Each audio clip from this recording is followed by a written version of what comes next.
Okay, நாம் கர்த்தருடைய வார்த்தைக்கு நேராக நாம் கடந்து போகலாம். இந்த மாதத்தில் நம்ம எடுத்ததான வாக்குத்தத்தமான வார்த்தை சகரியாவின் புஸ்தகம் 8ஆம் அதிகாரம் 12ஆம் வசனம். விதைப்பு சமாதானம் உள்ளதாக இருக்கும், திராட்சை செடி தன் கனியை தரும், பூமி தன் பலனை தரும், வானம் தன் பனியை தரும், இந்த ஜனத்தின் மீதியானவர்கள் இதை எல்லாம் சுதந்தரிக்க கட்டளையிடுவேன். ஆமென். அப்போ முதல் சண்டே, ஃபஸ்ட்டு சண்டே நம்ம பார்த்தோம், விதைப்பு சமாதானம் உள்ளதாக இருக்கும், அதை குறித்து கவனித்தோம். அப்போ விதைப்பு சமாதானம் உள்ளதாக இருக்கும் அப்படின்னு சொன்னால் அது எதை மீன் பண்ணுகிறது, நமக்கு அதிலிருந்து என்ன நம்ம எடுத்துக்கொள்ள முடியும் என்பதை குறித்து நம்ம தியானித்தோம். அது நம்முடைய வாழ்வாதாரத்தை அது காண்பிக்கிறது. நம்முடைய வாழ்வாதாரம் சமாதானம் உள்ளதாக இருக்கணும். அப்போ விதைக்க வேண்டுமென்றால் அதை கண்ணீரோடு கூட விதைக்கிறவன், கம்பீரமாய் அறுக்கிறவன், கட்டுகளை சுமக்கிறது, இப்படிப்பட்ட பல விஷயங்களை அதிலிருந்து நம்ம கவனிக்க கர்த்தர் நமக்கு உதவி செய்தார். ஆமென். ரெண்டாவது நான் பேசினது, தேர்ட் சண்டே நான் பேசினேன், திராட்சை செடி தன் கனியை தரும். ஆமென். அப்போ திராட்சை செடி என்றால் என்ன, அந்த காரியங்களெல்லாம் கடந்த ஞாயிற்றுக்கிழமை பார்த்தோம். ஆமென். திராட்சை யூதனுடைய வாழ்க்கையில் அத்தியாவசியமானது. அப்போ திராட்சை செடி கனி கொடுக்கும் என்கிற காரியங்களை வாசித்தோம். திராட்சை யூதனுடைய வாழ்க்கையில் இன்றியமையாதது. அதே போல் நம்முடைய லைஃப்பில் இன்றியமையாத அத்தியாவசியமான சகல காரியத்திலையும் நம்மை தேவன் ஆசீர்வதிப்பார் என்பதையும், ஒரு திராட்சை தோட்டம் பலன் கொடுக்க வேண்டுமானால் எதிராளி இல்லாமல் ஒரு சமாதானத்தை கர்த்தர் வைத்தாதான் நம்மளால் அந்த வேலையில் கான்சன்ட்ரேஷன் பண்ண முடியும் என்பதையெல்லாம் நம்ம கவனித்தோம். ஆமென். ஹல்லேலூயா. மூணாவது குறிப்பாக ஒன்று நான் சொன்னேன், அநேக மேய்ப்பர்களினால திராட்சை தோட்டம் என்ன ஆகி போச்சான், மிதிக்கப்பட்டது. ஞாபகம் இருக்கா? போன சண்டே தானே பேசணும். மூன்றாவது குறிப்பு சொன்னேன், அநேக மேய்ப்பர்களினாலே தோட்டம் ஒன்றுமில்லாமல் ஆகி போச்சுன்னு சொன்னேன். அப்போ அதுக்கு என்ன நம்ம மீனிங் பார்த்தோம், ரூலர், தேசத்தை ரூல் பண்ண ஆட்சியாளர்களினாலே தேசம் எப்படி போச்சான், வனாந்தரமாய் போச்சு அப்படின்னு சொல்லி அந்த காரியங்கள் எல்லாம் நம்ம கவனிக்க கர்த்தர் உதவி செய்தார். இன்றைக்கு நாம் தொடர போகிறோம். ஆமென். எதுன்னு சொன்னால், பூமி தன் பலனை தரும், வானம் தன் பனியை தரும். எல்லாரும் சொல்லுங்க, பூமி வானம் அல்லது வானம் பூமி ரெண்டுமே மேஜரான விஷயம், பெரிய காரியம். இதை குறித்து பேசணும்னு சொன்னால் எனக்கு இருக்கிற இந்த 30 நிமிஷம் 35 நிமிஷம் பத்தாது. ஏன்னா ரெண்டுமே பெரிய பெரிய மேட்ரு. பூமி அப்படி எடுத்தால் அது ஒரு பெரிய விஷயம், வானம் எடுத்தால் அது ஒரு பெரிய விஷயம். எவ்வளோ வசனங்கள், எவ்வளோ காரியங்கள் பூமியை குறித்தும் வானத்தை குறித்தும் சொல்லப்படுகிறது. ஆமென். ஈவன் தேவன் சொல்லும் போது என்ன சொல்கிறாருன்னா, வானம் எனக்கு சிங்காசனம், பூமி எனக்கு பாதபடி அப்படின்னு சொல்கிறார். வானம் பூமி ரெண்டுத்தையும் இழுத்து போட்டு உட்காந்துட்டார் சோதனம். அதனால் ரொம்ப பெரிய மேட்டர். அதனால் இதை நம்ம சுருக்கமாக நம்முடைய செய்திக்கு வேண்டியதான காரியங்களை இந்த காலையில் தியானிக்க கர்த்தர் உதவி செய்வார். பூமி தன் பலனை தரும். ஆமென். ஹல்லேலூயா. அப்போது ஒரு காரியத்தை கர்த்தர் மனிதனுக்காய் உருவாக்கி வைக்கும் பொழுது எப்படி உருவாக்கி வைத்திருக்கிறார் சொன்னால், அது நான் படைக்க போகிற மனுஷனுக்கு பிளஸ்ஸிங்காக இருக்கணும். ஆமென். ஹல்லேலூயா. அதுதான் கர்த்தருடைய நோக்கமாக இருந்திருக்குது. அப்போது ஆதாமெல்லாம் நான் உருவாக்குவதற்கு முன்பதாகவே தேவன் பூமியை எப்படி உண்டாக்கியிருக்கிறார் சொன்னால், அது மனுஷனுக்கு பிளஸ்ஸிங்காக இருக்கணும், அது எல்லா பூண்டுகள் எல்லாம் அது விளைவிக்கணும், அவன் இது நிமித்தம் அவன் ஆசீர்வாதமாக இருக்கணும். அதுதான் தேவனுடைய நோக்கமாக இருந்தது.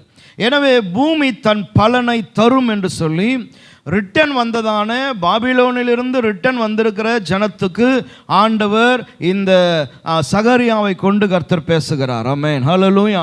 அப்போ பூமி பலனை தரும் சொன்னால் தேவனாலே என்னுடைய வாழ்க்கையானது ஆசீர்வாதமாய் மாறும். ஆமென். ஹல்லேலூயா. நிறைய வசனங்களை நான் சொல்ல போகிறேன், அதனால் எழுதுகிறவங்க எழுதிக்கோங்க, எடுக்கிறவங்க எடுங்க. ஆமென். ஹல்லேலூயா. சங்கீதங்களின் புஸ்தகம் 67ஆம் சங்கீதம் அதனுடைய 6ஆம் வசனத்தை வாசிப்பீங்களானா, பூமி தன் பலனை தரும், தேவன் எங்களை ஆசீர்வதிப்பார் என்று அங்கே சொல்லப்படுகிறது. எடுத்தவங்க வாசிக்கலாம். 67:6, பூமி தன் பலனை தரும், தேவனாகிய எங்கள் தேவனே எங்களை என்ன பண்ணுவார், ஆசீர்வதிப்பார். அப்போ பூமி தன்னுடைய பலனை மனிதர்களாகிய எங்களுக்கு தரும். நாங்கள் தேவனாலே ஆசீர்வதிக்கப்படுவோம் அல்லது தேவன் எங்களை ஆசீர்வதிப்பார். ஆமென், ஹல்லேலூயா. இந்த பூமியில் தான் நம்ம வாழ்கிறோம், பல வருஷங்கள் இந்த பூமியில் வாழ்கிறோம். அதை தொடர்ந்து நம்ம போய் நித்தியத்தில் ஆண்டாண்டு காலம் வாழ போகிறோம். அப்போ இந்த பூமியில் வாழ்கிறதான இந்த காலத்தில் தேவன் உங்களுக்கு எனக்கு வைத்திருக்கிற விஷயம் என்னன்னா இந்த பூமி. அப்போ இந்த பூமி நமக்கு நன்மையை தரும்படி ஆசீர்வாதத்தை உண்டாக்கும்படி கர்த்தர் வைத்திருக்கிறார். லேவியராகமத்தின் புஸ்தகம் 25ஆம் அதிகாரம் 19ஆம் வசனத்தை பாருங்க. லேவியராகமம் 25:19 பூமி தன் கனியை தரும் அப்படின்றார். நீங்கள் திருப்தியாய் சாப்பிட்டு அதில் சுகமாய் குடியிருப்பீர்கள். ஆமென், ஹல்லேலூயா. பூமி தன் கனியை தரும், நீங்கள் திருப்தியாய் சாப்பிட்டு அதில் சுகமாய் குடியிருப்பீர்கள். ஆமென், ஹல்லேலூயா. அப்போ பாருங்க, பூமியினுடைய ஆசீர்வாதம் பாருங்க, நான் சுகமாய் தங்கி இருக்கும்படி இந்த பூமியை கர்த்தர் உனக்காய் எனக்காய் வைத்திருக்கிறார். ஸ்தோத்திரம், ஹல்லேலூயா, ஹல்லேலூயா. அப்போ இந்த பூமி ஆசீர்வதிக்கப்பட வேண்டுமானால் அல்லது முளைப்பிக்கப்பட வேண்டுமானால், இதில் பயிர்கள் எல்லாம் முளைத்தெழும்ப வேண்டுமானால் அதற்கு சப்போர்ட்டாக கர்த்தர் எதை வைக்கிறார்னா வானத்தை வைக்கிறார். வானத்திலிருந்து ஒரு பனி என்ன பண்ணணும், இந்த பூமிக்குள்ளே வரணும். நோவா காலத்தில் தான் மழை, நோவாவுக்கு முன்னாடி என்ன தான் இருந்துச்சான், பனி தான் பாருங்க. அப்போது அங்கேருந்து ஒன்றை அவர் அனுப்புகிறார் பூமிக்கு, அதை அது பெற்றுக்கொண்டு இந்த பூமியானது மனிதனுக்கு வேண்டியதான நன்மை என்ன பண்ணுது, உண்டாக்கி தருகுது. அப்போ சிம்பிளாக சொல்ல போனால் இந்த பூமி எதை நோக்கி கொண்டு இருக்குதுன்னு சொன்னால் வானத்தை நோக்கி கொண்டு இருக்குது. ஆமென், ஹல்லேலூயா, ஸ்தோத்திரம், ஆமென். வானத்திலிருந்து உண்டாகிறதான நன்மை ஆசீர்வாதத்தை இந்த பூமி நோக்கி கொண்டு இருக்குது. அப்போ உன்னையும் என்னையும் பிளஸ் பண்ணுறதுக்காக ஆண்டவர் வானத்தையும் பூமியும் ஆசீர்வாதத்தின் வாய்க்காலாய் கர்த்தர் வைத்திருக்கிறார். ஆமென், ஹல்லேலூயா. லெவிட்டிக்ஸ், லேவியராகமம் 26ஆம் அதிகாரம் அதனுடைய 4ஆம் வசனத்தை வாசிக்கையில், நான் ஏற்ற காலத்தில் உங்களுக்கு மழையை பெய்ய பண்ண பாருங்க, நான் மழையை பெய்ய பண்ணுவேன். எதற்கு ஐயா மழை அப்படின்னா, அப்போதுதான் பூமி நனையும், அப்போதுதான் பூமியில் பயிர்கள் உண்டாகும், அந்த பயிர்கள் நிமித்தம் உனக்கு ஆசீர்வாதம் உண்டாகும். ஆமென், ஹல்லேலூயா. அப்போ ஏற்ற காலத்தில் நான் மழையை நான் என்ன பண்ணுவேன், வானத்திலிருந்து நான் பெய்ய பண்ணுவேன். ஸ்தோத்திரம், ஆமென். அப்போ மழை பெய்வதற்காய் வானம் காத்து கொண்டே இருக்குது. ஆமென். இன்றைக்கு இந்த காலை ஆராதனையில் இருக்கிறதான தேவனுடைய ஜனமே, உன்னுடைய வாழ்க்கை ஆசீர்வதிக்கப்பட வேண்டுமானா நீங்களும் நானும் எதை நோக்கி கொண்டு இருக்கிறோம் சொன்னால் வானத்தின் தேவனை நோக்கி கொண்டு இருக்கிறோம். ஆமென், ஹல்லேலூயா. வானத்தையும் பூமியும் உண்டாக்கினவரிடத்திலிருந்து எனக்கு ஒத்தாசை வரும், எனக்கு ஒத்தாசை செய்கிறவர் அவர். ஆமென், ஹல்லேலூயா. எங்கேருந்து வருதுன்னா வானத்தையும் பூமியும் உண்டாக்கின தேவனிடத்திலிருந்து எனக்கு ஒத்தாசை வரும். ஆமென். அப்போ இன்றைக்கும் நம்முடைய கண்கள் யாரை நோக்குதுன்னு சொன்னால் கர்த்தரை நோக்குது. அப்போ யார் ஒருவன் கர்த்தரை நோக்கி இருக்கிறானோ அவனை தேவன் ஆசீர்வதிக்கிறார். எந்த கண்கள் கர்த்தரை பார்த்து கொண்டு இருக்கிறதோ அங்கேருந்து கர்த்தர் ஒத்தாசைகளை கர்த்தர் அனுப்பி தருகிறார். ஹல்லேலூயா, ஹல்லேலூயா. அதனால் இந்த காலையில் எவ்வளோ உங்களால் முடியுமோ அந்த அளவுக்கு உங்களுடைய கண்கள் கர்த்தரை நோக்கி இருக்கட்டும். பிரைஸ் தி லார்ட், ஆமென். இந்த பூமியில் வாழ்வதற்கு மனிதனுடைய தயவுகள் வேண்டும். வேதம் சொல்லுது, இயேசு கிறிஸ்துவுக்கே என்ன தயவு தேவைப்பட்டதாம், மனுஷ தயவில் அவர் வளர்ந்தார் என்று வாசிக்கிறார். அதனால் மனித தயவு வேணும். ஆனால் அதை காட்டிலும் என் கண்கள் யாரை நோக்கி இருக்கு சொன்னால் என் கண்கள் உம்மீது இருக்குது, உம்மிலே நான் பதிய வைத்திருக்கிறேன். ஆமென், ஹல்லேலூயா. நீர் எனக்கு ஒரு பனியை அனுப்பணும், நீர் எனக்கு ஒரு மழையை அனுப்பணும், நீர் ஒரு நன்மை எனக்கு அனுப்பணும். பிரைஸ் தி லார்ட், ஹல்லேலூயா. அப்போ மாம்சீக வாழ்க்கையாக இருந்தாலும் சரி, ஆவிக்குரிய வாழ்க்கையாக இருந்தாலும் சரி, இது ரெண்டுமே நன்மை அடைய வேணும் சொன்னால் இந்த பூமியும் இந்த வானமும் முக்கியமாக இருக்குது. ஆமென், ஹல்லேலூயா. சோதரம் இயேசு கிறிஸ்து எடுத்துக்கொள்ளப்படும் போது சீஷர்கள் எல்லாம் அப்படியே பார்த்துட்டு சொன்னார், நீங்கள் எல்லாரும் எங்கே போங்க, எங்கே போங்க, எங்கன்னா போங்க, எங்கே போயிருங்க, காத்துருங்க, எருசலேமில் போய் காத்துருங்க.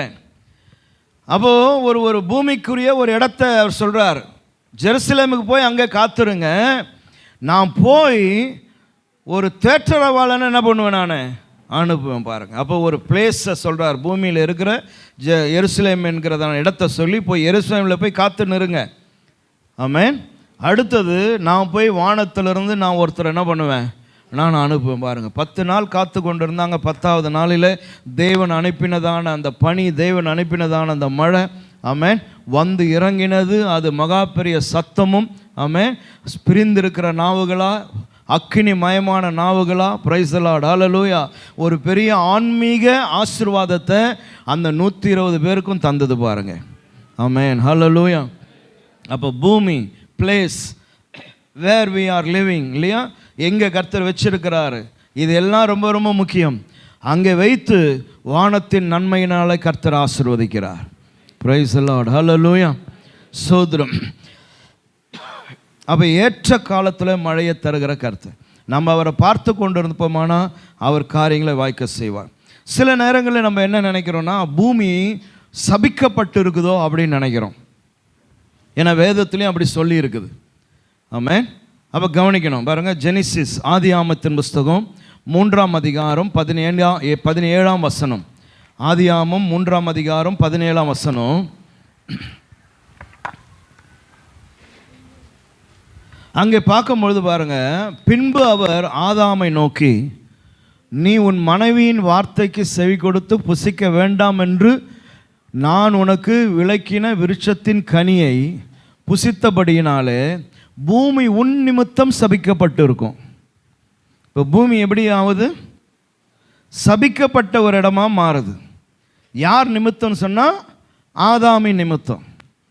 அப்போ இந்த பூமி உன்னால, உன் நிமித்தம் நீ கீழ்ப்படியாமல் போனதினாலே இந்த பூமி என்ன ஆகுது, நான் சபிக்கிறேன், இந்த பூமி சபிக்கப்பட்டு இருக்கும்.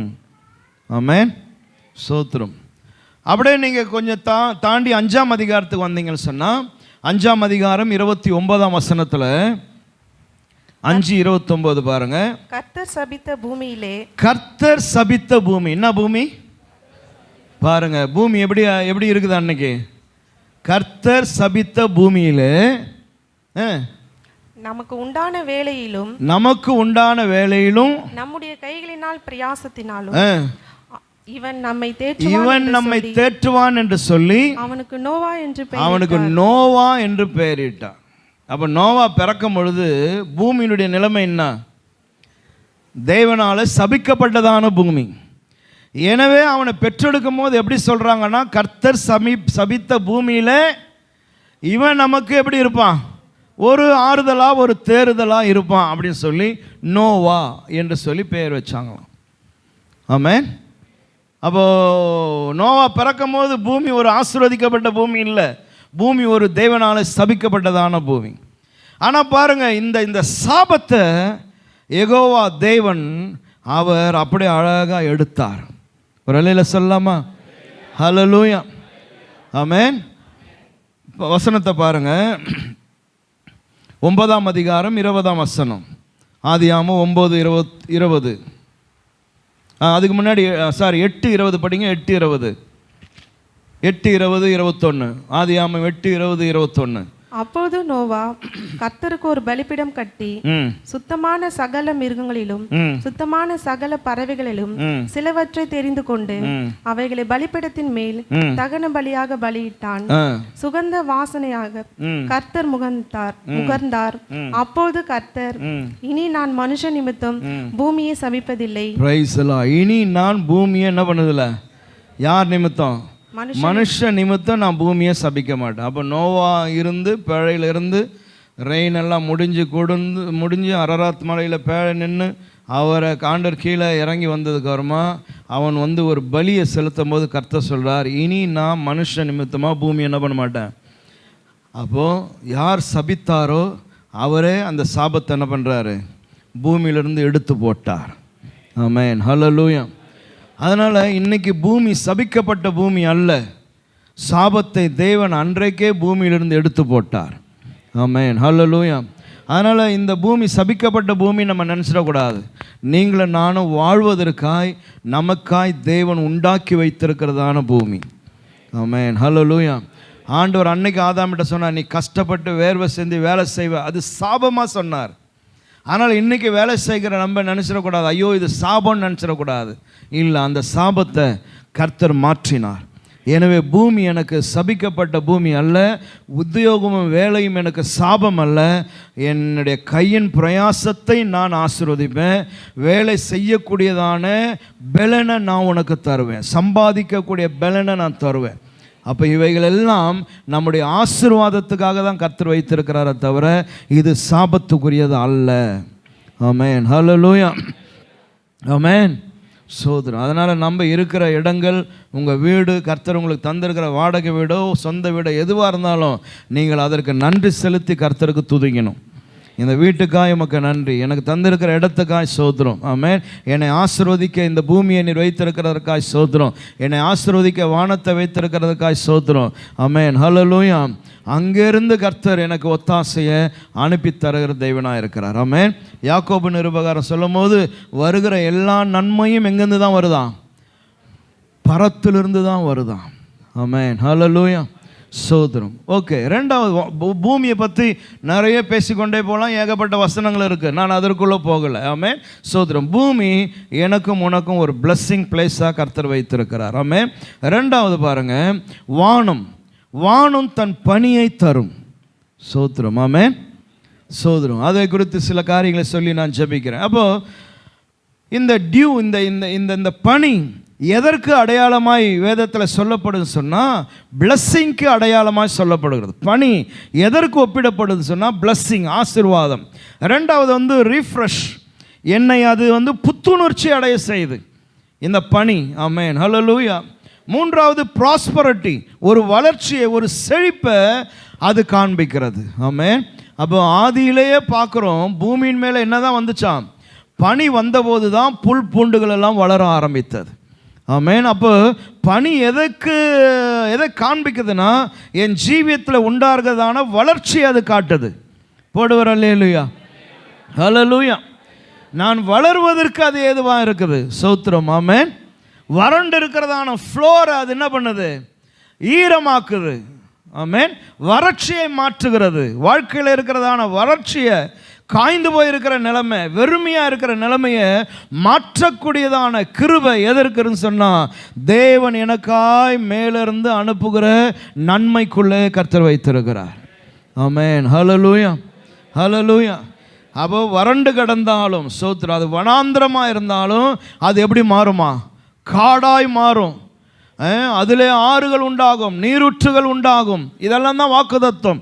சோத்திரம், ஆமென். அதை செய்கிற தேவன் உனக்காய் எனக்காய் இருக்கிறார். ஆமென், ஹல்லேலூயா. நீங்கள் பூமியில் எதை வெட்டுங்க? வாய்க்காலை வெட்டுங்க. நீங்கள் பூமியில் எதை வெட்டுங்க? வாய்க்காலை வெட்டுங்க. அந்த வாய்க்காலை நான் நிரம்ப செய்வேன். ஆமென், ஹல்லேலூயா, ஆமென். அப்போ இந்த பூமியை தந்து, இந்த பூமியில் ஒரு உத்தியோகத்தையும் ஒரு வேலையும் தந்து அதிலே நாம் உழைக்கும் பொழுது வானத்தின் தேவன் நம்மில் ஒரு ஆசீர்வாதத்தையும் வளர்ச்சியும் கர்த்தர் தருகிறார். ஆமென், சோத்திரம், ஹல்லேலூயா. அதனால தான் வேலைக்கு செய்ய போகிறவங்கலாம் நீங்கள் அழுத்துக்க கூடாது. ஐயோ என்னடா வேலை அப்படி சொல்லக்கூடாது.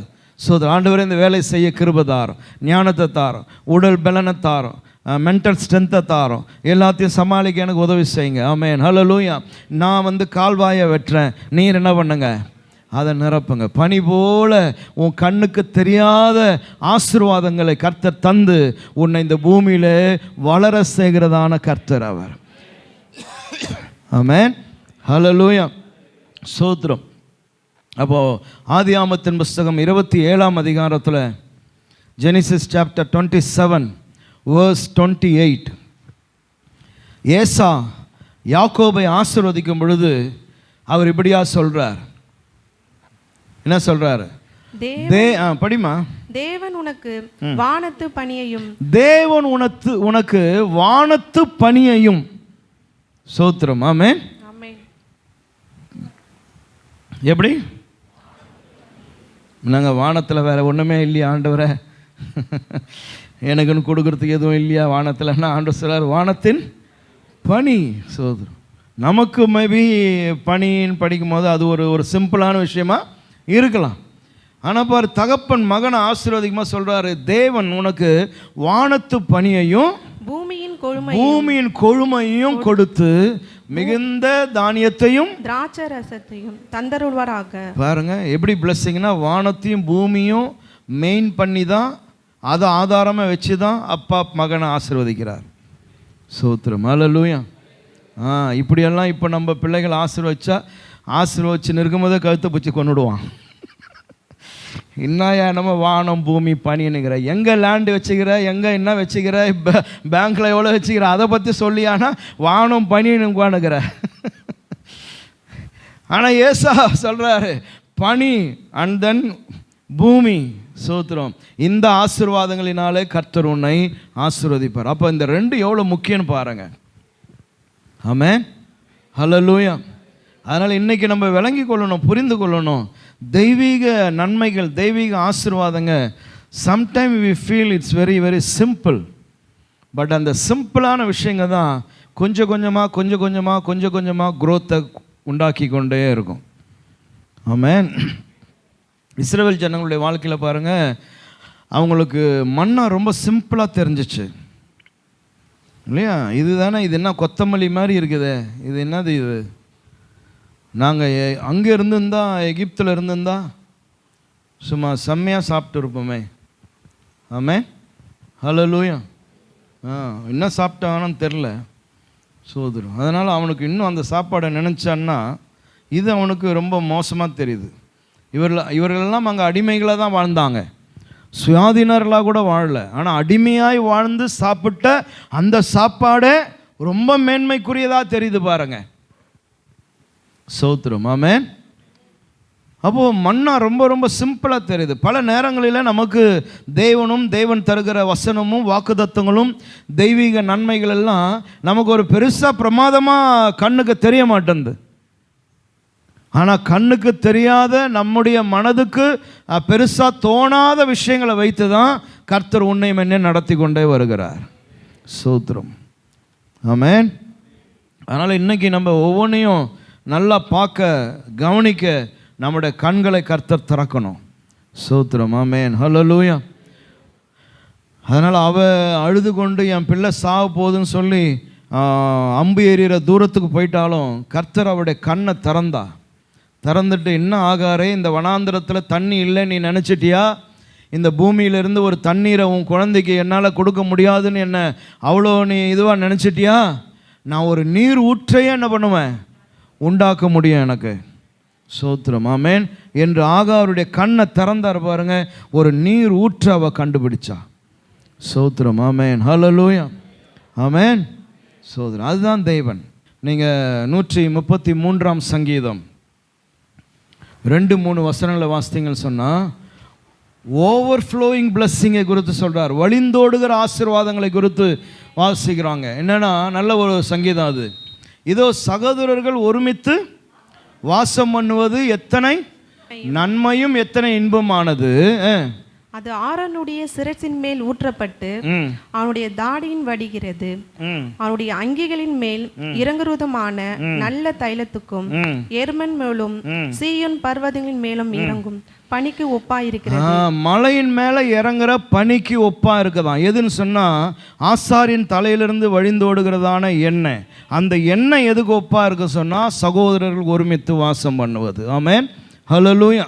அப்போ இந்த பனி பாருங்க பலவிதமான பிளஸ்ஸிங்க்கு அடையாளமாக கர்த்தர் வைத்திருக்கிறார். ஆமென், ஹல்லேலூயா.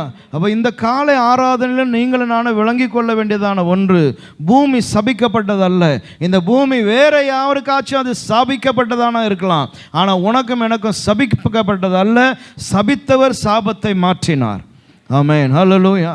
தென் அவர் கல்வாரி சிலுவையில் சகல சாபத்தையும் அவர் தன் மீது ஏற்றுக்கொண்டார். ஆமென், சோத்திரம். வானம் எதற்குனா, அந்த பனி எதற்குனா, இந்த பூமியிலே நான் மகிழ்ச்சியாய் வாழ, சமாதானமாய் வாழ, நிம்மதியாய் வாழ தேவன் பரலோகத்தின் நன்மைகளை உனக்கும் எனக்கும் கர்த்தர் வைத்திருக்கிறார். ஆமென், சோத்திரம். இந்த பனியை நான் எதோடு கூட ஒப்பிட முடியும்? ஆவிக்குரிய ஜீவியத்தில் எதோடு கூட ஒப்பிடலாம். ஒரு வசனத்தை நான் சொல்ற பாடுங்க. ஜூட்ரானமி, உபாகமத்தின் புஸ்தகம் 32 அதிகாரம் அதனுடைய 2 வசனத்தை பார்க்க போறோம். உபாகமம் 32:2. மழையானது இளம் பயிரின் மேலே பொழிவது போல என் உபதேசம் பொழியும். பனித்துளிகள் புல்லின் மேலே இறங்குவது போல என்னுடைய வசனம் இறங்கும். அப்போ கவனிக்கணும், இந்த மழையும் பனியும் எதோடு கூட வசனம் ஒப்பிடுதுன்னு சொன்னால், நம்பர் 1 உபதேசம், நம்பர் 2 வசனம். ஆமென். நல்லா கவனிக்கணும். உபாகமம் 32:2. ஓகே, அப்போ வானத்திலிருந்து பொழிகிறதான பனி ஆவிக்குரிய விஷயத்தில் எதோடு கூட அது சம்பந்தப்படுத்தப்படுதுன்னு சொன்னால் தேவனுடைய உபதேசம், 2வது வசனம். இது ரெண்டுமே கிறிஸ்தவ வாழ்க்கையில் மிக முக்கியமானது. ஆமென். இன்னைக்கு நிறைய கிறிஸ்தவர்களுக்கு உபதேசம் தெரியாமல் இருக்கிறாங்க, நிறைய கிறிஸ்தவங்களுக்கு வசனம் தெரியாமல் இருக்குது. சபைக்கு வராங்க போகிறாங்க அவ்வளோதானே தவிர உபதேசம் என்ன, டாக்டரின் என்ன, நான் கடைப்பிடிக்கிறதான உபதேசம், எந்த உபதேசத்தை நான் கடைப்பிடிக்கிறேன் என்பதே அநேக கிறிஸ்தவர்களுக்கு தெரிவதில்லை, வசனங்கள் தெரிவதில்லை. ஆமென், ஹல்லேலூயா. இன்னைக்கு கிறிஸ்தவத்தில் ஏகப்பட்டதான உபதேசம் இருக்குது. சோதனம் அதை நம்ம விரல் விட்டு எண்ண முடியாது. பைபிள் ஸ்கூல்லலாம் சில உபதேசங்கள் தான் என்ன பண்ணுறாங்க, சொல்லி தராங்க, மெயினாக இருக்கிற உபதேசங்கள். ஆனால் இது இல்லாமல் எவ்வளோ உபதேசங்கள் இருக்குது. அப்போ இங்கே வசனம் சொல்லுது பாருங்கள், பனி போல என்னுடைய உபதேசம் பொழியும். அப்போ இன்றைக்கி சபைக்குள்ளே இருக்கிற நீங்கள் ஒவ்வொருவரும் புரிந்து கொள்ளணும், சபை உங்களை பரலோகத்துக்கு கொண்டு போக போகிறது இல்லை. கவனிக்கணும் நல்லா. ஊழியக்காரன் உங்களை பரலோகத்துக்கு கொண்டு போக போகிறது இல்லை. உங்களை பரலோகத்துக்கு கொண்டு போக போகிறது எதுன்னு சொன்னால் உங்களுடைய லைஃப், உங்களுடைய வாழ்க்கை. ஆமென், ஹல்லேலூயா. நீங்கள் எப்படி வாழ்கிறீங்க, நீங்கள் எந்த அளவுக்கு வேதத்தின் காரியங்கள் இருக்கிறீங்க, நீங்கள் எந்த அளவுக்கு கர்த்தரோடு கூட ஐக்கியமாக இருக்கிறீங்க, நீங்கள் எந்த அளவுக்கு கர்த்தரோடு கூட நெருக்கமாக இருக்கிறீங்க. எக்கால சத்தம் தொனிக்கையில் அந்த சத்தத்தை கேட்டு நீங்கள் மறுரூபமாக தேவன் உங்களுக்கு கிருபை தரணும். ஆமென், ஹல்லேலூயா, ஹல்லேலூயா. அப்போது தேவனுடைய ராஜ்யம் போய் சேருவது என்பது ஏதோ ஒரு ஐக்கியத்தில் இருப்பதினாலேயோ ஏதோ ஒரு தலைமையின் கீழே இருப்பதினாலேயோ அல்ல. இது ஒவ்வொருவருக்கும் இண்டிவிஜுவல் லைஃப். சோத்திரம், ஆமென், ஹல்லேலூயா. அப்போ இந்த இண்டிவிஜுவல் லைஃப்பில் நீங்கள் உபதேசத்தை புரிந்து கொள்ள வேண்டும். வேதத்தின் உபதேசம் என்ன என்பதை விளங்கி கொள்ள வேண்டும். கர்த்தர் யார், என்ன சொல்லி இருக்கிறது, என்ன சபை எனக்கு எதற்காக. ஆமென், ஹல்லேலூயா. இவைகள் எல்லாம் நம்ம தெளிவுபடுத்தி கொள்ள வேண்டும். வசனங்களை புரிந்து கொள்ள வேண்டும், வசனங்கள் விளங்கி கொள்ள வேண்டும். ஆமென், ஹல்லேலூயா. ஒரு காலத்தில் வசனங்கள் புரியாது, ஊழியக்காரர்கள் வேத பாடம் நடத்தினா தான் புரியும். அப்படி ஒரு காலத்தில் இருந்தோம். இன்றைக்கி அப்படிப்பட்ட காலம் அல்ல. எந்த ஒரு வசனம் புரியலனாலும் அதை எடுத்து கூகுளில் போட்டிங்கன்னு சொன்னால் அந்த வசனத்துடைய விளக்கத்தை ஏகப்பட்டது வருது. அப்போ நீங்கள் கற்றுக்கொள்ளலாம், தெரிந்து கொள்ளலாம். ஆமென், ஹல்லேலூயா. அப்போ யாரும் உங்களை குழப்ப வேண்டிய அவசியம் இல்லவே இல்லை. அப்போ பரலோகத்திலிருந்து பொழியப்படுகிறதான பனினா உபதேசம், 2வது என்னுடைய வசனம், அது நம்மளுக்குள்ளே இறங்குமா. ஆமென், ஹல்லேலூயா. எப்படி ஒரு ஃப்ரூட் ஜூஸ் எடுத்து அப்படி குடித்தா அப்படியே அழகாக உள்ளே இறங்குதோ, அதுபோல் கர்த்தருடைய வசனங்கள், உபதேசங்கள், கர்த்தருடைய வார்த்தைகள் எல்லாம் அது ஆவிக்குரிய ஜீவியத்தில் உள்ளான மனுஷனுக்குள்ளே அது அப்படியே உள்ளே இறங்கணும். ஆமென், ஹல்லேலூயா. அது எதிலே இருக்குதுன்னு சொன்னால் உங்கள் தனிப்பட்ட அனுபவத்தில் இருக்குது. உங்களுடைய வேத வாசிப்பு, நீங்கள் வேதத்தோடு கூட எவ்வளோ நேரம் உட்கார்றீங்க, நீங்கள் எப்படி வேதத்தை படிக்கிறீங்க, இவைகளுக்குள்ளே தான் இது அடங்கி இருக்குது. ஆமென். நீங்கள் தனியாக பைபிளை வச்சு உட்காரும் போது கர்த்தர் இந்த வசனத்தை உங்கள் மீது பனியை போல அனுப்புகிறார். ஆமென், ஹல்லேலூயா. அது அப்படியே உள்ளே இறங்குது. சோத்திரம், ஆமென், ஹல்லேலூயா. அதனால தான் வசனம் சொல்லுது, விசுவாசிக்கிறவன் பதறான். சோத்திரம், ஆமென், ஹல்லேலூயா. நான் விசுவாசத்தை எடுத்துன்னு வந்து இந்த சகோதரனுக்குள்ளே உள்ள கிலோ கணக்கில் உள்ள அனுப்ப முடியுமா? அனுப்ப முடியாது. அவருக்கு தான் விசுவாசம் வரணும்.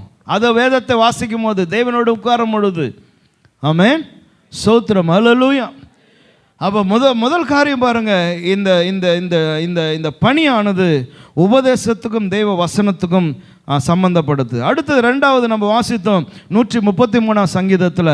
அங்கே சொல்ல பாரு, ஐக்கியத்துக்கும் ஒற்றுமைக்கும் இந்த பணியானது சம்பந்தப்படுத்தப்படுது. சகோதரர்கள் ஒருமித்து வாசம் செய்வது எது போல இருக்குதான், ஆரோனுடைய தலையிலிருந்து வழிகிறதான அந்த தைலத்தை போலவும் பனியை போலவும் இருக்குதான். எது? ஐக்கியம்.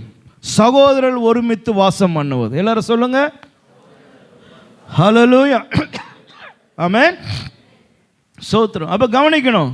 அப்போ ஒற்றுமை, ஒரு மனம், ஐக்கியம், ஒன்றாய் சேர்ந்து இணைந்து வாழுதல் கிறிஸ்துவுக்காக, கிறிஸ்துவுக்குள்ளே. ஸ்தோத்திரம். ஆமென். இது எப்படி இருக்குதான்? பனிக்கு ஒப்பிட்டு பேசப்படுகிறது. ஆமென். அப்போ இன்னைக்கு நமக்குள்ள அந்த ஐக்கியம், அந்த ஒற்றுமை, சகோதரர்கள் ஒருமித்து வாசம் பண்ணுவது, சகோதரிகள் ஒருமித்து வாசம் பண்ணுவது. ஆமென். ஹல்லேலூயா. இந்த ஒற்றுமையை கெடுக்க தான் பிசாசானவன் பல வழிகளிலே முயற்சி செய்கிறான். இன்னைக்கு கிறிஸ்தவத்துக்குள்ள ஒற்றுமை இருக்குதான்னு பார்த்தா கிறிஸ்தவத்துக்குள்ள ஒற்றுமையே கிடையாது. அப்போ எதை தொடணும்னு பிசாசுக்கு தெரியும், எங்கே கை வைக்கணும்னு பிசாசு அறிஞ்சு வச்சிருக்கிறான். அதனால தான் அவன் அங்கே கை வைக்கிறான். ஆனால் இங்கே வசனம் சொல்லுது, சகோதரர்கள் ஒருமித்து வாசம் செய்வது இவனுடைய தலையிலேருந்து ஒழுகிறதான அந்த தைலத்து போல இருக்குதான். அப்படியே அது ஒளி வருதில்ல, அது போல இனிமையானதாக இருக்குதான். மேலேருந்து இறங்கி வர பனிக்கு ஒப்பாக இருக்குது. ஆமென். அப்போ நம்முடைய ஐக்கியம் என்பது ரொம்ப ரொம்ப முக்கியம். ஸ்தோத்திரம். ஆமென். ஹல்லேலூயா. ஒருவர் நேசிப்பது, ஒருவர் கவனிப்பது, ஒருவருக்கு ஒருவர் ஒத்தாசை செய்வது. ஆமென். எதுக்கு சபை கூடி வருதலை குறித்து சங்கீதக்க சொல்லும்போது என்ன சொல்கிறான்? நீங்கள் கூடி வரும்போது என்ன பண்ணுங்க, ஒருவருக்கு ஒருவர் என்ன பண்ண, சங்கீதங்களினாலும் ஞான பாட்டுகளினாலும் ஒருவரை தேற்றுங்க. அதுக்கு தான் சபை கூடி வருவது. இங்கே சபை கூடி வந்து ஒருத்தரை பற்றி பேசி கொண்டு இருப்பதற்காக அல்ல, ஒருவருக்கு ஒருவர் ஒத்தாசை செய்வதற்காய், ஒருவர் கையை பிடித்து தூக்குவதற்காய். விழுந்து இருப்பானாலும் அவனை எழுந்துக்க நான் பிடிக்கிறேன்னு சொல்லுறதுக்காக. ஆமென். ஹல்லேலூயா. சோர்ந்து இருப்பானா சோர்ந்து போகாத என்று சொல்வதற்காக. அதுக்கு தான் சபை கூடி வருதல், ஐக்கியம். வேற ஒரு நோக்கமும் இதில் இல்லை. ஹல்லேலூயா. ஆமென். அப்போ அந்த ஐக்கியத்திலையும் அந்த ஒற்றுமையிலையும் பலப்பட கர்த்தர் நமக்கு உதவி செய்யணும். அடுத்தது ஓசியா 14ஆம் அதிகாரம் 5ஆம் வசனத்தில் சொல்லும் பொழுது பனி எதற்கு ஒப்பிட்டு பேசப்படுதுன்னு சொன்னால் ஆவிக்குரிய விஷயத்தில் ஓசியா 14:5 ஆண்டவர் சொல்லும்போது அவர் சொல்றார், I will be like dew to Israel. இஸ்ரவேலருக்கு நான் எப்படி இருப்பேன்னா பனியை போல நான் இருப்பேன். படிங்க அந்த வசனத்தை. நான் இஸ்ரவேலுக்கு பனியை போல் இருப்பேன். அப்ப பனி எதற்கு ஒப்பிடப்படுதுன்னா தேவனுக்கு ஒப்பிடப்படுது. தேவன் தன்னை பனிக்கு ஒப்பிட்டு பேசுறார். நான் பனியை போல இஸ்ரவேலனுக்கு நான் இருப்பேன். ஆமென். ஆண்டவர் யாரு? ஆண்டவர் எப்படிப்பட்டவர்? தன்னை எதற்கு ஒப்பிடுறாரு? பனி. அப்போ பனி எவ்வளவு முக்கியம்னு பார்த்துக்கோங்க. அப்போ பனி இல்லாம செழிப்பு இல்லை, பனி இல்லாம வளர்ச்சி இல்லை. ஆமென். ஹல்லேலூயா. ஸ்தோத்திரம். ஆமென். பனி இல்லாமல் நம்ம என்னதான் ஒர்க் பண்ணாலும் அந்த லேண்ட்லேருந்து எதுவும் முளைக்க போகிறது இல்லை. அவ கர்த்தர் சொல்றாரு, நான் இஸ்ரவேலுக்கு எதை போல இருப்பேன்? பனியை போல இருப்பேன்னு சொன்னால் அப்போ பனியையும் தேவனையும் பார்க்கணும். அப்போ இன்னைக்கு காலையில் கர்த்தர் பனியை போல உன்னோடு கூட இருக்கிறாருன்னா என்ன அர்த்தம்னா, பனி ஒரு மனுஷனுடைய வாழ்க்கையில் எப்படிப்பட்ட ஆசீர்வாதங்களை நன்மையும் தருமோ அப்படிப்பட்ட நன்மையும் ஆசீர்வாதத்தையும் என் ஜனத்துக்கு நான் தருவேன். என் ஜனத்தோடு கூட நான் இருப்பேன். Praise the Lord. Hallelujah. Amen. அதனால் பூமி தன் பலனை தரும், வானம் தன்னுடைய பலனை தரும் சொன்னால் சோதரம், வானத்தையும் பூமி உண்டாக்கினதான தேவன் உன்னோடு கூட என்னோடு கூட இருந்து சகல விதமான நன்மையும் கர்த்தர் கட்டளையிடுவார். ஆமென். ஹல்லேலூயா. சோதரம். சுருக்கமான நேரம் தான் இருக்குது. கடைசியாக ஒரு காரியத்தை நான் முக்கியமாக சொல்லி முடிக்கிறேன் பாருங்கள். வானம் பூமி,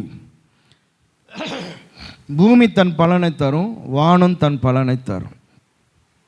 வானம் பனியை பொழியும். சோத்திரம். ஆமென். இப்போது பனி பொழியல, உங்களை எத்தனை பேர் வானத்துக்கு போயிட்டு பனியை பொழிய வைக்க முடியும்? கை தூக்குங்க பார்க்கலாம். யாருன்னா வானத்துக்கு போயிட்டு பனியை பொழிய வைக்க முடியுமா? இப்போ எனக்கு பனி தேவை, நான் கொஞ்சம் வறண்டு போய் கிடக்கிறேன், எனக்கு ஒரு பனி வேணும் அப்படின்றதுனால எனக்காக யாருன்னா வானத்துக்கு போயிட்டு கொஞ்சம் பனி அனுப்ப முடியுமா? பூமியும் ஒன்றும் இல்லாமல் இருக்குது, எனக்கு கொஞ்சம் பயிரெல்லாம் முளைஞ்சி வறந்தால் நல்லாயிருக்கும் அப்படின்னா பூமியில் நீங்கள் எதனா பண்ண முடியுமா? நான் போட்ட விதைக்குள்ளே போய் நீங்கள் வளர்ந்து வர முடியுமா? நெல்லுக்குள்ளே நீங்கள் போக முடியுமா? வளர முடியுமா? அப்போ முடிவாக நான் சொல்கிற விஷயம், தேவன் தான் தரணும். இது ரெண்டுமே யார் கையில் இருக்குது? தேவனை தவிர யாராலையும் இதை எனக்கு என்ன பண்ண முடியாது, தர முடியாது. என்னை எவ்வளோதான் ஒருத்தன் நேசித்தாலும் அவனால் இதை எனக்கு என்ன பண்ண முடியாது, தர முடியாது. தேவன் மட்டும்தான் செய்ய முடியும். அவருக்கு மட்டும்தான் அதிகாரம் உண்டு, அவரிடத்துல மட்டும்தான் உண்டு. ஆமென், ஹல்லேலூயா. அப்போது நம்ம கவனிக்க வேண்டிய விஷயம் என்னன்னா, ஒரு காரியம் நடக்கலை, ஒரு காரியம் வரலை அப்படின்னா இது எனக்கு சம்பந்தப்பட்ட விஷயம் இல்லை, இது நான் செய்து கொள்ள வேண்டிய விஷயம் இல்லை, இது பரலோகத்தின் தேவனால் எனக்கு வாய்க்க பண்ணணும், பரலோகத்தின் தேவன் எனக்கு தர வேண்டிய விஷயம் அப்படின்னு ஒன்று இருக்குமானா, அங்கே நீ நானும் கழுத்தையும் கையையும் விரலையும் வெட்டிக்கினாலும் அது ஒன்றும் நடக்க போகிறது இல்லை. சிலர் வாழ்க்கையில் பாருங்கள், சில விஷயங்கள் நடக்கலைன்னும் போது கையை காலை அறுத்துக்கலாம் போல் அவங்களுக்கு தோணுது. ஆமென், சோதரம். இது நடக்காது, காரணம் இது என்னுடைய கையில் இல்லை. அல்லது எங்கள் அப்பா போய் வானத்தில் போயிட்டு பனி என்ன பண்ண முடியாது, போட முடியாது. இல்லை எங்கள் அம்மா பூமிக்குள்ளே போயிட்டு முளைச்சி வர முடியாது, யாரும் ஒன்றும் பண்ண முடியாது. இது தேவனால் மட்டும்தான் ஆகும், தேவன் நினைச்சாதான் நடக்கும். அப்போ இப்படிப்பட்டதான விஷயத்தில் நம்ம நிதானத்தோடும் பொறுமையோடு ஜெபத்தோடு தேவனை நோக்கி என் கண்களை பதிய வைத்து நான் காத்து கொண்டு இருப்பேனானா தேவனுக்கு சித்தமானது அவருடைய கையினாலே வாய்க்கும். ஆமென், ஹல்லேலூயா. இதை சபையில் இருக்கிற எல்லாரும் புரிந்து கொள்ளணும். இதை புரிந்து கொள்ளாமல் தையான்னு நீங்கள் என்ன தான் குதிச்சாலும், எங்கே தான் ஓடினாலும், என்ன தான் பண்ணாலும் எதுவும் நடக்க போகிறது இல்லை. காரணம், வானத்திலிருந்து ஒன்று உண்டாகணும்னா அது தேவனால் தான் உண்டாகணும். பூமி எனக்கு ஒரு நன்மையை தரணும்னா அது தேவனால் தான் ஆகும். இது தேவனுடைய கையில் இருக்குது. ஆமென், சோதரம். இஸ்ரவேல் செங்கடலுக்கு முன்னாடி நின்றுட்டாங்க பாருங்கள். அவளுக்குள்ளே உண்டானதான அந்த பரபரப்பை படித்து பாருங்கள். அவள் எவ்வளோ பரபரப்பாயிட்டாங்க. பயம், திகில், வேதனை இதெல்லாம் சேர்ந்து அவனை அப்படியே படபடன்னு பேச வைக்குது. ஐயோ, எங்களை ஏன் இங்கே கூப்பிட்டு வந்தேன், நாங்கள் அங்கே இருந்தால் நல்லா இருந்திருக்குமே, அங்கேயே செத்தா கூட எங்களுக்கு கல்லர் இருந்திருக்குமே, இப்போ கடலில் சாகடிக்க கொண்டு வந்து டபடபடபடபடன்னு பேசுகிறான். காரணம் அவ்வளோ பயம், திகில், வேதனை. இன்னைக்கு இதே தான் நமக்கு நடக்குது. நம்மளால் நடத்தி கொள்ள முடியாத ஒரு விஷயத்துக்காக நம்ம என்ன ஆகிறோம், அவ்வளோ பதட்டம், அவ்வளோ டென்ஷன், அவ்வளோ பேச்சுக்கள், சோதரம். மோசே சொன்னால் ப்ளீஸ் அமைதியாக இரு, ஆமென், கர்த்தர் உனக்காக யுத்தம் செய்வார், இன்னைக்கு காண்கிற எகிப்தேனை இனி நீ காண மாட்ட, ஆமென், கொஞ்சம் பொறுமையாயிரு. சில இடங்களில் கர்த்தர் சொன்னார், இந்த யுத்தம் என்னுடையது, ஆமென், ஹல்லேலூயா. நீ ஒன்றும் யுத்தம் பண்ணி ஜெயிக்க முடியாது, இது என்னுடையது, என் கையில் இருக்குது, இந்த யுத்தம் என்னுடையது, நீங்கள் சும்மா இருப்பீங்க. நான் பேசுறதெல்லாம் புரியுதா? இதெல்லாம் உள்ளுக்குள்ளே இருதயத்துக்குள்ளே கொண்டு போய் உங்கள் லைஃபாக இதை மாற்றணும். ஆமென், ஹல்லேலூயா. உங்களால் ஒரு காரியம் நடக்காது அப்படின்னு சொன்னால் எஸ் நடக்காது, அவ்வளோதான். அதுக்காக நீ வானத்துக்கும் பூமிக்கும் குதிக்கிறதுனாலையும் கையை காலை வெட்டிக்கிறதுனாலையும் எதுவும் நடக்க போகிறதில்ல, அல்லது சுற்றி இருக்கிற எல்லாருக்கிட்டையும் சண்டை போடுறதுனாலையும் எதுவும் நடக்க போகிறது இல்லை.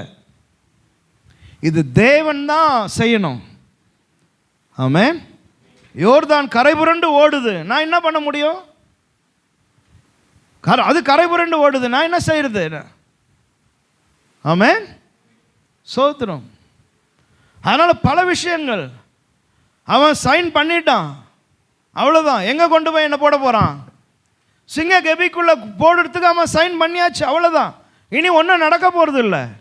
நான் சிங்க கெபிக்குள்ளே போய் தான் ஆகணும். இதுக்காக நான் ஊன்னு கத்தினிருந்தா என்ன ஆகுது? பொழைச்சா பொழைக்கிறேன், செத்தா சாவறேன், அவ்வளோதான். அவன் விட்டான் லைஃபை. சோத்திரம், ஆமென், ஹல்லேலூயா. புரியுதா நான் பேசுறது? எனக்கு நிறைய பேர் தன்னால் ஒன்று செய்து கொள்ள முடியாதுன்னு நல்லா தெரிஞ்சால் கூட அதுக்காக அவ்வளோ பேச்சுங்கள், அவ்வளோ டென்ஷன், அவ்வளோ இது, அப்படியே பிபி ஒயருக்கு கொண்டு போய் ஹாஸ்பிட்டலில் சேர்த்துற வேண்டியதாகுது. எதுக்குன்னா அவனால் இது நடக்காது, அவ்வளோதான். அப்போ நடக்காதுன்னா நடக்காது, அவ்வளோதான். அது என்னைக்கு நடக்கணுமோ அன்றைக்கி நடக்கும், இல்லை நடக்காமல் கூட போவோம். அது தேவனுடைய கையில் இருக்குது, அவ்வளோதான். அது அவருடைய சித்தம். அவர் என்ன நியமித்து வச்சிருக்கிறாரோ அது நம்முடைய வாழ்க்கையில் நடக்கும். ஆமென், ஹல்லேலூயா. இது ஒரு விசுவாசியாக உங்கள் ஒவ்வொருவருக்கும் இது புரியணும். இது புரியாமல் இருக்கக்கூடாது. ஆமென், ஹல்லேலூயா. நம்ம எல்லாரும் ஒரே மாதிரி கிடையாது, நம்ம எல்லாரும் ஒன்றும் அல்ல, எல்லாரையும் ஒரே போல் கர்த்தர் நடத்துறது இல்லை. ஒவ்வொருவரையும் கர்த்தர் வேற வேற விதமாக நடத்துகிறவர். வாழ்க்கை முறை வேற, ஸ்டைல் வேற, அனுபவங்கள் வேற, எல்லாம் வித்தியாசம். ஆமென், சோத்திரம். அதனால் தேவன் நியமித்தது தான், அதை சந்தோஷமாக ஏற்றுக்கொண்டு மகிழ்ச்சியாய் ஓட உங்களுக்கு அப்படிப்பட்ட மனப்பான்மை வேணும். சோத்திரம். ஆமென், ஹல்லேலூயா, ஹல்லேலூயா, ஆமென், ஸ்தோத்திரம். நிறைய விஷயம் நாம் பேசிக்கொண்டே போகலாம். ஆமென். உன்னால் மன்னாவை கொண்டு வந்து தர முடியுமா? தர முடியாத. சோத்திரம். உன்னால் காடையை கொண்டு வந்து தர முடியுமா? தர முடியாத. சோத்திரம். என்ன செய்ய முடியும்? அதனால் இன்றைக்கி பிரதர் பாடினார் பாருங்க, 3வது பாட்டு. என்ன பாட்டு? லேசான காரியம். எனக்கு ரொம்ப ரொம்ப டஃப்பு, ஆனால் அவருக்கு அது லேஸு. ஆமென், சோத்திரம். அதனால் நிறைய விஷயங்கள் எதை என்னால் மாற்ற முடியும்? என்னை 3 நாள் விழுங்கி வைக்க ஒரு மீனை உன்னால் உற்பத்தி செய்ய முடியுமா? ஒரு மீன் இன்னொரு மீனை சாப்பிடுதுன்னு சொன்னால் அது உள்ளுக்குள்ளே என்ன ஆகணும்? ஜீரணம் ஆகணும் இல்லையா அதுக்கு? ஆனால் ஜீரணம் ஆகாதே 3 நாள் இருக்கிறானே உள்ள, அதை உன்னால் செய்ய முடியுமா? இல்லை நீ சொன்னால் மீன் கேட்குமா? சொல்லுப்பா, நீ சொன்ன மீன் கேட்குமா? கேட்காததுக்கு போய் நீ உட்கார்ந்து கத்தி நிந்தினா? ஆமே, நீ சொன்ன மீன் கேட்க போகிறது கிடையாது, அது நல்லா புரியுது. அப்புறமா வந்துட்டு மீனை பிடிச்சின்னு திட்டிக்கினே இருந்து, எல்லாரையும் திட்டின்னு இருந்து டென்ஷன் ஆகி, வீடு டென்ஷனு, வீட்டில் ஒரே கோபம், வீட்டில் எப்போ பார்த்தாலும் சுடு மூஞ்சி மாதிரி இருந்துக்கின்னு எல்லாரையும் கால் போடணும் கத்தின்னு கொண்டுன்னு இருந்தோம்னா வீட்டினுடைய அந்த சந்தோஷமே கெட்டு போதே. அப்போ எதையுமே என்னால் மாற்ற முடியாது. ஒரு தூதன் வந்து 180,000 பேரை சாகடிச்சுட்டு போகிறான் சைலண்ட்டாக. ஆமே, ஆண்டவர் சொல்ல ராஜா பார்த்து, எசேக்கியாவை பார்த்து, நீ அமைதியாக இரு, இதை பற்றி அவன் பேசின பேச்சை பற்றியெல்லாம் நீ கவலைப்படாத, நான் பார்த்துக்கிறேன், அவ்வளோதான். அவர் அழகாக முடிச்சுட்டு போயிடுறாரு. சோதரம். அப்போ புரிந்து கொள்ளணும், உலகத்து மனுஷர்களை போலவே நீங்களும் நானும் இருக்கக்கூடாது. நமக்கு ஒரு எஜமானன் இருக்கிறார், நம்மை குறித்த சித்தங்களை அவர் வைத்திருக்கிறார். ஆமென், ஹல்லேலூயா, ஹல்லேலூயா, ஆமென். வயசாகினே போது, ஐயோ மாப்பிள்ளை கிடைக்கல, பொண்ணு கிடைக்கல, இன்னும் வேணா போய் நின்று கத்து, மைக் வேணா தரேன், ஸ்பீக்கர் தரேன், போய் வேணா நின்றுக்கோ. என் மகனுக்கு இத்தனை வயதானது, போகிற வர பொண்ணுங்களே யாரனா கட்டிக்கிறீங்களா? என் பையனை முக்கில் நின்று கேளுங்க, கேட்பீங்களா? ஐயோ இப்படி ஆச்சு, ஐயோ அப்படி ஆச்சு, அவனுக்கு கல்யாணம் ஆச்சு, இவனுக்கு கல்யாணம் ஆச்சு, ஐயோ இவளுக்கு கல்யாணம், அது என்னை விட சின்ன பையன், இவன் என்ன பண்ணலாம்? இப்போ எதனா உனக்கு பண்ண முடியுமா? இல்லை போய் பக்கத்து வீட்டில் போய் பொண்ணு தூக்கின்னு வந்துடுறியா? தூக்கின்னு வந்து கல்யாணம் பண்ண முடியாதுல்ல. அமைதியாக இரு, உன் கண்ணை வானத்துக்கு நோக்கி வை. ஆமென், ஹல்லேலூயா, ஹல்லேலூயா, ஆமென். முழங்கால் படியிடு, ஜெபம் பண்ணு, அவரிடத்துல சொல்லு, அவர் தந்தாதான் உனக்கு. அப்போ இப்படி நம்முடைய வாழ்க்கையில், அப்போ நம்முடைய வாழ்க்கை வந்து ஒன்று, நான் என்னுடைய கையின் பிரயாசம், எனக்கு கர்த்தர் தந்திருக்கிற டேலண்ட்டு, என்னுடைய அறிவு, நான் படித்த படிப்பு, இவைகளை வைத்து நான் உழைத்து நான் செஞ்சு ஒரு பிளெஸ்ஸிங்கை என்னால் என்ன பண்ண முடியும்? எடுக்க முடியும். இது ஒன்று. இப்படி தான் கர்த்தர் நம்மளை வச்சிருக்கிறார். இன்னொன்று, என்னால் முடியாது, என்னுடைய அறிவால் முடியாது, என்னுடைய கையின் உழைப்பினால் முடியாது, அது வானத்திலிருந்து தான் இறங்கி வரணும். ஆமென், ஹல்லேலூயா. இது ஒரு பக்கம். பிரைஸ் தி லார்ட், ஆமென். அப்போ உன்னுடைய கான்சன்ட்ரேஷன், நீ என்ன செய்து கொள்ள முடியுமோ, உன்னை முன்னேற்றி கொள்ள என்ன பண்ணணுமோ அதெல்லாம் செய்து நீ முன்னேறி வந்து கொண்டே இரு. ஆமென், சோதரம். கர்த்தர் தருகிறது, அது நீ கேட்டாலும் கேட்கலனாலும் அது உன்னை வந்து சேரும். நாம் ஜெபம் பண்ணுவோம். ஸ்தோத்திரம் ஆண்டவரே, ஹல்லேலூயா. எத்தனை பேருக்கு வசனம் பிரயோஜனமாக இருந்தது? ஆமென். அப்படியே ஜெபிங்க. ஆண்டவரே, இத்தனை வருஷம் வானத்தின் பணியினாலும் பூமியின் நன்மையினாலும் என்னை நடத்தி வருகிறீங்க, இனியும் நீ நடத்த வல்லமையுள்ள தெய்வன் ஆண்டவரே. ஹல்லேலூயா. அப்படியே சொல்லி ஆண்டவர்கிட்ட ஒப்பு கொடுத்து ஜெபம் பண்ணுங்க.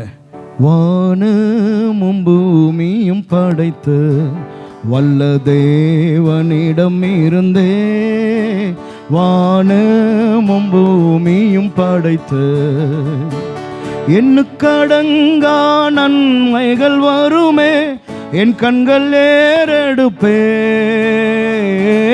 எண்ணுக்கடங்கா நன்மைகள் வருமே, என் கண்கள் ஏறெடுப்பேன். எழுமி நின்று எனக்கொத்தாசை வரும் பர்வதம் நேரா என் கண்களை.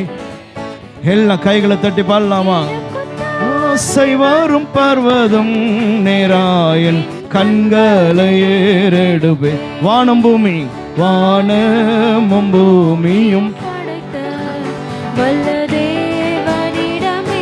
எஸ் லோ, வானமும் பூமியும் படைத்து எண்ணுக்கடங்கா நன்மைகள் வருமே, என் கண்கள் ஏறெடுப்பேன். எண்ணுக்கடங்கா நன்மைகள் வருமே, எஸ் லோர்ட். எனக்கொத்தாசை வரும் பர்வதம் நேராயன் கண்களை ஏறெடுப்பேன். எனக்கொத்தாசை வரும் பர்வதம் நேராயன் கண்களை ஏறெடுப்பேன். எனக்கொத்தாசை, எனக்கொத்தாசை ஆமா கண்களை ஏறெடுப்பேன். சொல்லுங்க ஆண்டவரே, இந்த காலையில என் கண்களை நான் ஏறெடுக்கிறேன் ஆண்டவரே. என்னுடைய நன்மைகள் உங்க கையில இருக்குதப்பா. எல்லாரும் சொல்லுங்க ஆண்டவரே, என்னுடைய ஆசீர்வாதம், என்னுடைய நன்மைகள் உங்க கையில இருக்குதப்பா. எல்லாரும் வாயை திறந்து சொல்லுங்க ஆண்டவரே. ஆமா, என்னுடைய பிளஸ்ஸிங்ஸ் அது வானத்தின் தேவனாகிய உம்முடைய கையில் இருக்குது, பூமியின் தேவனாகிய உம்முடைய கையில் இருக்குது. சொல்லுங்க சொல்லுங்க ஹல்லேலூயா. ஆண்டவரே உம்மை ஸ்தோத்திரிக்கிறோம் ஐயா. ஹல்லேலூயா. ஆமே, என்னால் முடியாதப்பா, என்னுடைய முயற்சினால முடியாது, கர்த்தராலே மட்டுமே ஆகும், என் தேவனாலே மட்டுமே ஆகும். அமர்ந்திருந்து நானே தேவன் என்பதை அறிந்து கொள் என்று சொன்னீரே. I will wait, Lord. I will wait for your blessings. உம்முடைய ஆசீர்வாதத்துக்காக நான் காத்திருக்கிறேன் ஆண்டவரே. நீர் என்னை ஆசீர்வதிப்பீராக. நீர் என்னை ஆசீர்வதித்தால் ஒழிய உம்மை விடமாட்டேன் என்று சொன்ன யாக்கோபை போல என் கண்களை ஏறெடுத்து உம்மையே நோக்கி பார்க்கிறேன் ஆண்டவரே. யாராலும் எனக்கு அதை தர முடியாதப்பா, யாராலும் எனக்கு அந்த உதவியை செய்ய முடியாத ஆண்டவரே.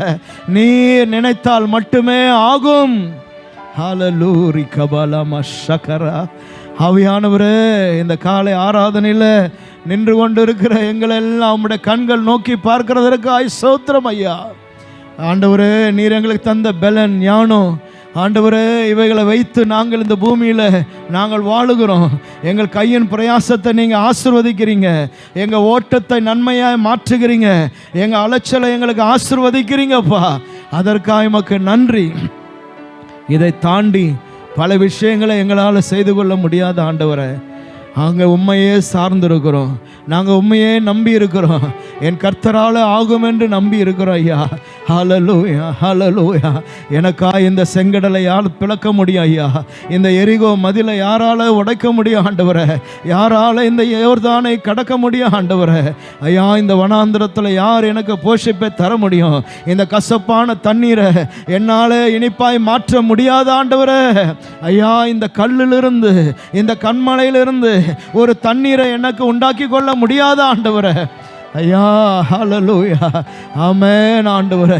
நீர் என்னோடு கூட வராவிட்டால், நீர் எங்களோடு கூட வராவிட்டால், நீர் எங்களோடு கூட இராமல் இருப்பீரானால் எங்களுக்கு ஒன்றும் ஆகாதையா. தகப்பனே, நீர் எங்களோடு கூட இருப்பீராக, நீர் எங்களை ஆசீர்வதிப்பீராக, நீர் எங்களுக்காய் காரியங்களை வாய்க்க செய்வீராக. ரப்பலியா கஷகல நமௌலியாத்தரா ரிதாரட பங்கர பௌலியாத்தர நம ஷகரா. என் கண்கள் உமையே நோக்கி இருக்கிறது ஐயா. தகப்பனே தகப்பனே தகப்பனே, கானானின் நன்மையை நான் புசிப்பது அது உங்க கையில் இருக்குதப்பா. ஹல்லேலூயா. என் ஆசையை நீர் அறிந்திருக்கிறீர், என் விருப்பத்தை நீர் அறிந்திருக்கிறீர், என் வாஞ்சை நீர் அறிந்திருக்கிறீர் ஐயா. ஆண்டவரே, நீரே காரியத்தை வாய்க்க செய்வீராக. ஹல்லேலூயா, ஹல்லேலூயா. இந்த வருஷத்தில் ஆண்டவரே வானத்தின் பணியை எங்கள் கண்கள் காண, வானத்திலிருந்து உண்டாகிற நன்மைகளை ஆண்டவரே நாங்கள் அனுபவிக்க கர்த்தர் கிருபை செய்வீராக. இயேசுவின் நாமத்தினாலே ஜெபிக்கிறோம் ஆண்டவரே.